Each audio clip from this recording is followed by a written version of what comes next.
compte à peu près 500 terroristes islamistes qui sont donc en détention et à peu près 1200 détenus radicalisés. C'est pas tout à fait... détenus de droit commun qui sont radicalisés, dont on pense... Soit des détenus de droit commun qui sont radicalisés, soit des détenus qui ont été incarcérés parce qu'on pensait qu'il y avait un phénomène de radicalisation à la base.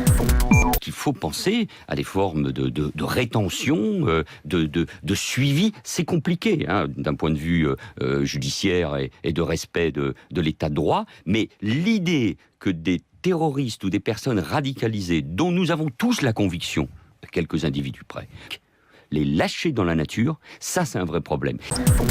Il faut qu'à l'instant où ils sortent de prison, ils soient internés dans des centres de prévention de manière immédiate et qu'on évalue de manière très précise avec l'ensemble des services de renseignement leur dangerosité. Il ajoute d'ailleurs dans cette même déclaration qu'il y a un manque de travail en commun entre l'administration pénitentiaire, entre les services de police, les services de gendarmerie et les services de renseignement.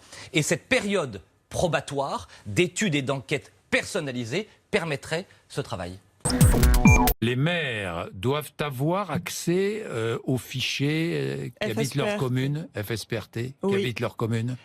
Vous êtes favorable ? J'y suis favorable, ça fait plus de 8 mois que je le demande. J'ai commencé à le demander quand on avait voté la loi sur la loi de sécurité à l'automne dernier. Oui. J'y suis favorable et j'ai remarqué que M. Macron commence à entrouvrir la porte. Oui. La chasse aux dépenses publiques et aux dépenses sociales est ouverte. Nous nous dirigeons avec le projet de budget que le gouvernement va mettre sur la table au mois de juillet vers un véritable massacre de ce point de vue-là. Et ça dans tous les domaines.